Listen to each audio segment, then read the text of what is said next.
너희가 성령의 전인 줄 알지 못하냐. 너희가 너희 자신의 것이 아니라 값으로 산 것이니라. 이렇게 얘기하고 있습니다. 우리가 우리 자신에 대해서 정확하게 잘 아는 것이 필요합니다. 예수님을 믿는 자에게는 은혜로 하나님께서 우리에게 신령한 복을 우리에게 주셨습니다. 우리가 하나님이 우리에게 주신 신령한 복을 잘 알아야 이 신령한 복으로 우리가 영적 세계에 승리하는 삶을 살 수 있습니다.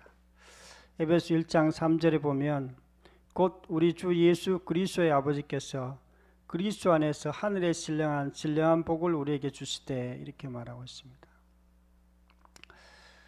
영적인 복, 하늘의 복, 신령한 복 이렇게 얘기하는데요. 이것은 우리가 세상의 복하고 차원이 다르다는 걸 알아야 됩니다. 세상의 복은 우리가 있다가도 없어지고 또 이 복은 우리를 정말로 복되게 못합니다. 복되게 하지도 못하고 우리를 항상 오히려 더 비참하게 할 수 있어요. 그런데 하늘의 복은 우리에게 영원히 있고 이것은 우리를 정말로 우리를 부유케 하고 우리를 만족케 하고 우리를 정말 영적 싸움에서 이길 수 있는 그것이 바로 이 신령한 복입니다. 이 복은 그냥 주어진 것이 아니라 관점이 완전히 바뀌어야 돼요. 우리가 세상적인 관점으로 이 땅에서 이렇게 세상의 것들을 이렇게 바라보면 우리가 영적 싸움을 싸울 수가 없어요. 싸울 수도 없고 또 싸워도 마귀인데 이길 수가 없어요. 그러나 우리가 하나님의 관점에서 이 세상을 바라보고 또 하나님의 놀라운 것들을 우리가 하면은 우리가 정말 신령한 복도 누리고 이 땅에서 우리가 날마다 승리하며 살아갈 수 있습니다. 세상의 관점에서 복은 물질, 인간관계, 명예 이런 것들이 세상의 복이에요. 그러나 하나님의 복은 그런 썩어질 복이 아니라 정말 영원한 것입니다. 고린도후서 4장 18절에 우리가 돌아보는 것은 보이는 것이 아니요 보이지 않는 것이니 보이는 것은 잠깐이요 보이지 않는 것은 영원함이니라.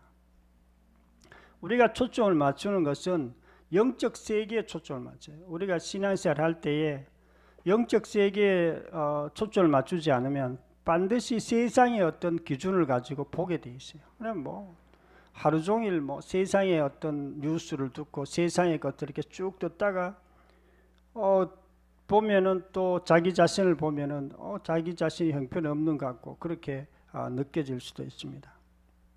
하나님께서는 예수 그리스도를 믿을 때 우리가 하늘의 신령한 복을 다 받았다고 이렇게 이야기하고 있습니다. 그래서 우리의 소유나 환경에 상관없이 우리가 이 썩어질 것을 위해 살지 않고 우리가 영원한 것을 위해 살아갑니다.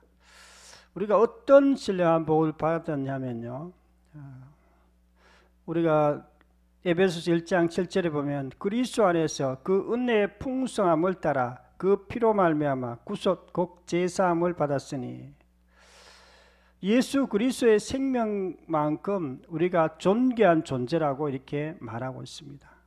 하나님께서는 우리가 예수님 안에서 가장 존귀한 존재라는 것을 예수 그리스도를 통해서 알기를 원하세요. 우리가 어렸을 때 아이들이 고아원에서 자란 아이들의 특징이 자기가 부모가 없을 뿐만 아니라 어떤 정말 존귀한 존재라는 것을 느끼지를 못해요. 그냥 이렇게 부모가 아닌 사람들 밑에서 크기 때문에. 그래서 사람들이 그것 때문에 아이가 커가면서 잘 클 수가 없어요.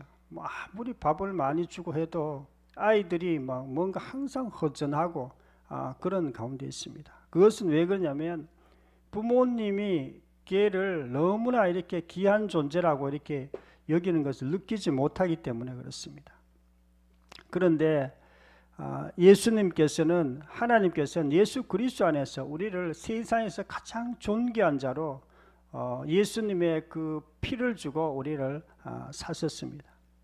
그래서 세상이 말하는 물질, 명예, 대인관계 둘 때 우리가 늘 매이는 삶을 살 수밖에 없어요. 부자라도 마찬가지예요. 뭐 머리가 똑똑해도 마찬가지고 아주 똑똑하고 높은 지위에 올라가도 마찬가지입니다.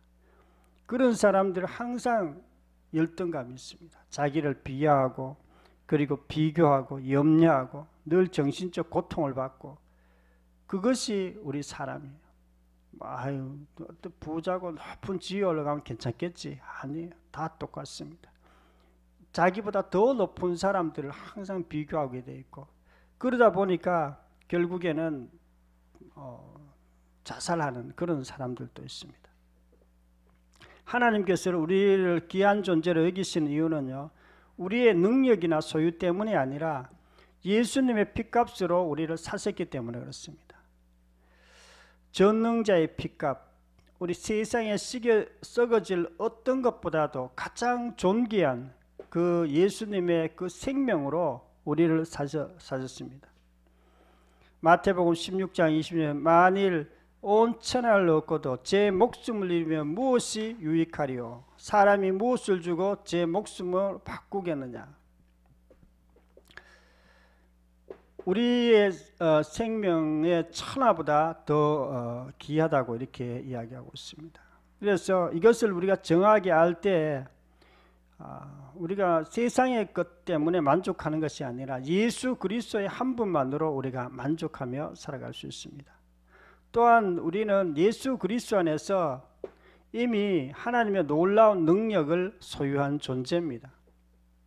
에베소서 1장 19절에 보면 그 힘의 강력으로 역사하심을 따라 믿는 우리에게 베푸신 능력의 지극히 크심이 어떠한 것임을 너희가 알게 하시기를 원하노라, 이렇게 얘기하고 있습니다. 예수 그리스도 안에서 예수님은 포도나무시고 우리는 지체예요. 그러니까 예수님과 우리가 늘 붙어 있습니다. 예수님 머리시고 우리가 예수님의 지체로 이렇게 되어 있습니다.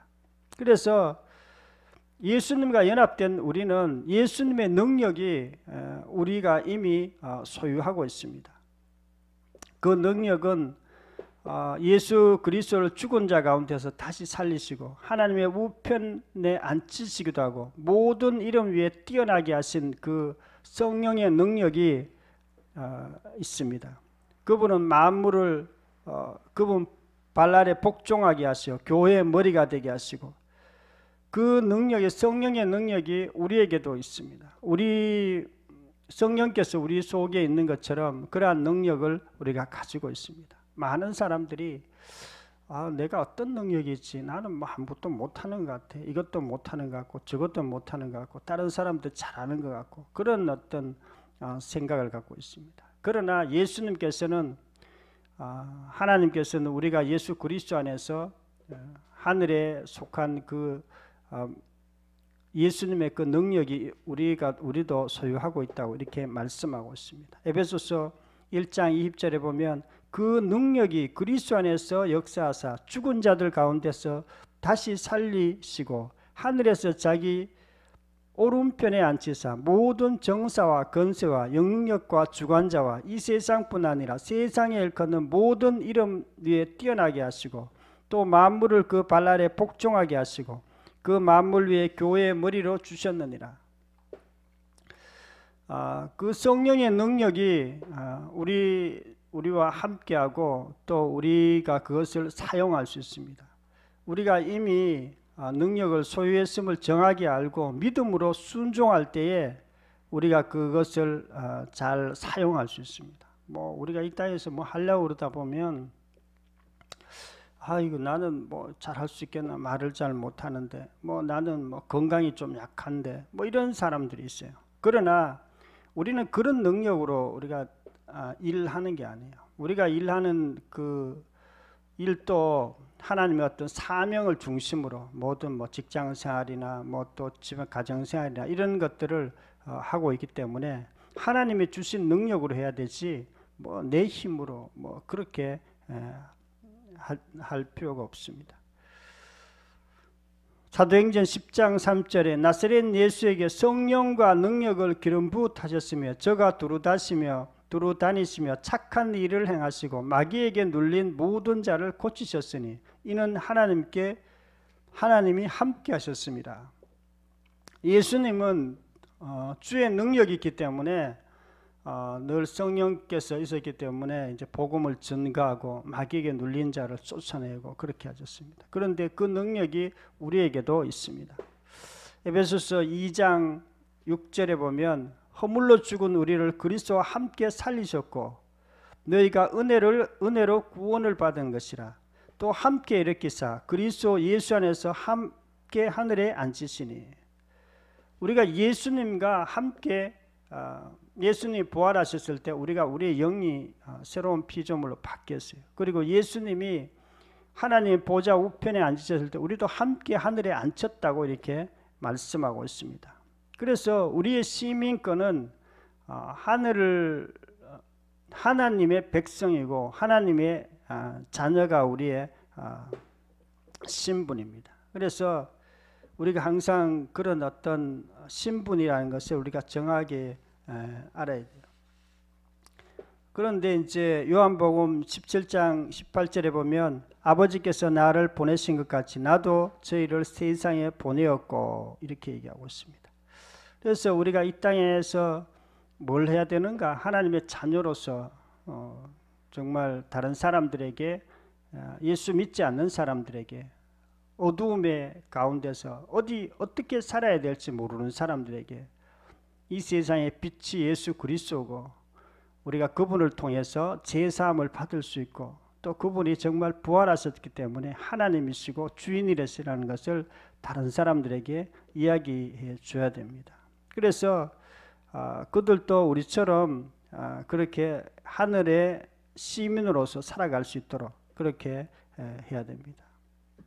그런데 이제 많은 사람들이 그 영적으로 생각하지 아니하고 대부분이 자꾸 이제 세상적인 사고 방식을 가지고 나는 이 땅에서 뭐 부자네 아니면 가난하네 내가 명예가 있네 없네 이런 데 자꾸 이렇게 얽매이다 보니까 정말 사는 게 아무리 살아도 끝도 없고 계속 힘들어 만족이 없습니다. 그러나 예수 그리스도 안에서 우리가 살아갈 때에 뭐 조금 세상 사람들 보기에는 뭐 조금 뭐 가난할 수도 있어요. 조금 약간 뭐 능력이 없는 것처럼 보일 수도 있어요. 그러나 우리가 살아가는 방식은 다릅니다. 마태복음 28장 19절에 보면 너희는 가서 모든 족속으로 제자를 삼아 아버지 아들과 성령의 이름으로 세례를 주고 내가 너희에게 분부한 모든 것을 가르쳐 지키게 하라. 내가 세상 끝날까지 너희와 항상 함께 있으리라 하시니라 이렇게 말씀하고 있습니다. 예수님의 제자들은 어부였어요. 그렇게 부유하지도 않았고 그렇게 똑똑한 사람들이 아니에요. 그냥 보통 사람들이었어요. 그런데 그들에게 세상 모든 사람들 제자를 삼아서 그들을 가르치고 천국 올 수 있도록 그렇게 하라고 이렇게 말씀하신 것입니다. 우리가 예수님께서 우리에게 주어진 그것들은요, 우리가 그것을 누리기 위해서는 반드시 기도해야 됩니다. 우리가 기도 내용도 달라야 돼요. 우리가 하나님 이것을 주시옵소서, 하나님 이런 능력을 주시옵소서, 하나님 이것도 필요합니다, 저것도 필요합니다, 이런 기도보다도 오히려 하나님 이 주신 것을 정확하게 잘 알고 우리가 이것을 사용할 수 있도록 도와주시옵소서, 그렇게 기도해야 됩니다. 그래서 사도 바울도 이렇게 기도했습니다. 주 예수 그리스도의 하나님 영광의 아버지께서 지혜와 계시의 영을 너희에게 주사 하나님을 알게 하시고 너희 마음의 눈을 밝히사 그의 부르심의 소망이 무엇이며 성도 안에서 그 기업의 영광의 풍성이 무엇이며 그 힘의 강력으로 역사하심을 따라 믿는 우리에게 베푸신 능력의 지극히 크심이 어떠한 것을 너희가 알게 하시기를 구하노라. 그 능력이 그리스도 안에서 역사하사 죽은 자들 가운데서 다시 살리시고 하늘에서 자기의 오른편에 앉으사 모든 정사와 건세와 능력과 주관하는 자들과 이 세상뿐 아니라 오는 세상에 일컫는 모든 이름 위에 뛰어나게 하시고 이렇게 말씀하고 있습니다. 그래서 우리가 이런 기도를 하면서 할 때에 하나님께서 우리에게 주어진 각자의 맡은 어떤 달란트대로, 어떤 사람들은 뭐 달란트 좀 많이 받은 사람 많이 하면 되고 적게 받아도 그 달란트대로 자기가 하나님 앞에서 하면 됩니다. 그래서